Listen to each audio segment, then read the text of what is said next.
Warhammer 40K versus Battletech. Not in the narrative. We explored this idea of crossover, 40K versus Battletech, a couple of days ago, and I pushed that up to the archive on my channel here.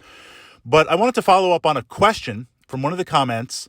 Fritz, 40K versus Battletech, the differences between the two, approaching it as a game. And I thought this was an excellent question because as a tabletop miniature enthusiast, myself, you, all of us, we're looking for that reason to justify jumping into another game. You see some cool models, you watch some vlogs, a friend says, hey, check this out. And next thing you know, you're like, I'm ready with my army to play. So in jumping into a system, if you are already familiar with one particular system, maybe I play Battletech and I'm thinking about jumping into 40K. Maybe I'm playing 40K thinking about jumping into Battletech to understand the flow or understand the difference between the two systems. That's a good first step because certainly the narrative and the models are important, but the rules and how they play, it's a fair question to ask based on your player personality. Is this something that you're going to enjoy? Now, I wanted to give kind of a very top level perspective because both 40K and Battletech, being war games, there are rules. I won't say the rules are overly complex, but they span across multiple phases of the game. And of course, there's different armies and different factions and exceptions to the rules. It's the type of thing that you play over time and you understand, or you watch some tutorial videos here on YouTube. But in offering a top-down approach, the question that I'm looking to answer, that I'm looking to convey, to offer is based on the type of games you like to play. Would Battletech be something? Would 40K be something? Now, let's start with the rules. We're going to kind of divide both of these games up into rules and armies/factions/miniatures, because the rules are the power, the juice behind the miniatures on the tabletop. So the rules for 40K are kind of all over the place in that you have your core rules, you have various supplements, and Games Workshop updates this over time. So the rules are going to be shifting a little bit here and there. And every couple of years, you get a new edition. And for the most part, this is important because for the most part, a new edition means the core rules stay the same, but certain elements might be experimental, might be something they're looking to try as a company, get injected into the rules.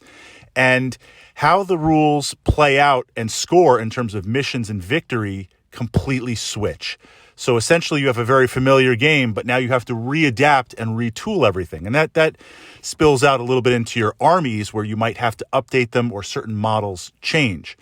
So we have rules that are kind of spread across everything, multiple supplements, adjustments here and there, and you kind of have to make that call.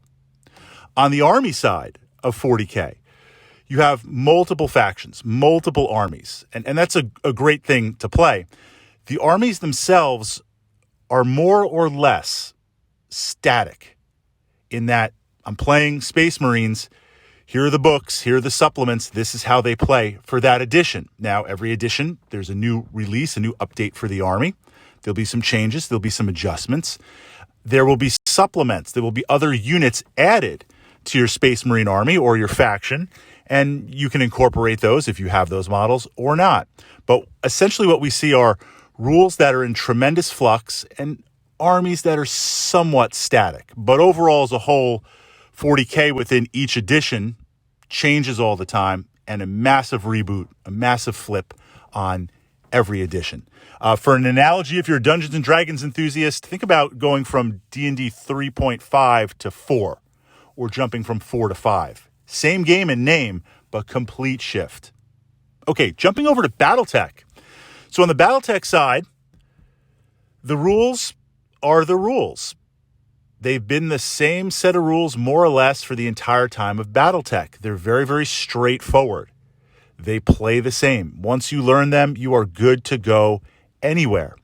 The rules do scale, however. There's kind of the core rules, but then there's some supplements, Total Warfare and certain op books that are going to add in additional stuff. And in Battletech, you can choose to kind of plug in stuff. So you can fight in a city and play where the buildings are kind of indestructible. Yeah, you can shoot them. They provide cover. Then there's some damage. You imagine it, theater of the mind. Maybe you put down some smoke markers and some craters, but they stay there. But then you can say, hey, let's play with the city fight rules where buildings are destructible and you can destroy them. So you can bolt onto Battletech, upgrade the rules, downgrade the rules, which I like because it allows new players to instantly come in the game and get the experience.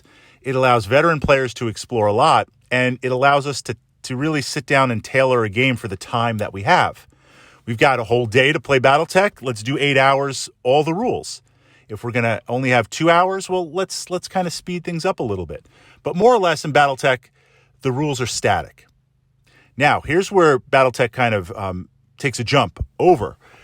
If you look at the factions in Battletech, now this is where things get interesting. The various great houses and the various factions of Battletech, they all have access and use the same mechs, the same miniatures. An example would be House Kurita. A Jenner is a type of mech, a very potent light mech. The House Kurita, which is one of the factions, does have a lot of Jenners because they have control of a couple of factories, and at the start of the war, they had numerous Jenners. So if I was playing House Kurita, I would have lots and lots of Jenners, but Jenner mechs exist in other houses. So the first thing you see is it's really the colors and the regimental units that are different. You pick your house, which is really just your narrative, or a mercenary company, which is a narrative, and you have access to all the models, all the units in Battletech, because everything is so spread out. So it's not like this only exists in this moment and you can't play it because you're not this. You can. Now, certain mechs were more apparent in certain time periods based on the technology, so you might not take a later tech mech and put it in with an earlier mech, but nothing's really stopping you from doing that. The big change with Battletech is the units themselves, the massive amounts of diversity before we even get into customization. So you have a mech that's been produced. There's a standard design of the mech, but then there are variants. So if you look at the tech manuals, the Marauder, one of my favorite mechs, says, hey, here's the stock Marauder, just rolled off the assembly line, or this is the initial configuration. But then over time, adjustments were made for certain scenarios, for certain reasons, so you can play these variants. There's 5 or 6 different variants for each mech, and some are slight adjustments, upgrades, others radically change the mech. Then there's mech customization. I can take the Marauder and using the design creation rules, mech creation rules, completely change it. I can even print and play my own mechs. I could come up with my own mech, design it, see what it looks like, model it, print it out, and play it. And that would be completely legal, 100% acceptable. So Battletech is certainly 40K has a lot of units within each of the factions and sub-factions. But Battletech really blasts you with all of the models that you can play, all of the different configurations, all of the different experimentations. The models are a vastly bigger universe than Battletech. So that's kind of the overview and exploring both, looking at it from the perspective of here are the rules, which are going to power the narrative, and then miniatures. It's all about those miniatures, right? Creating that simulation, that narrative, stepping out of space and time on the table and enjoying something, the factions of Battletech versus the factions of 40K.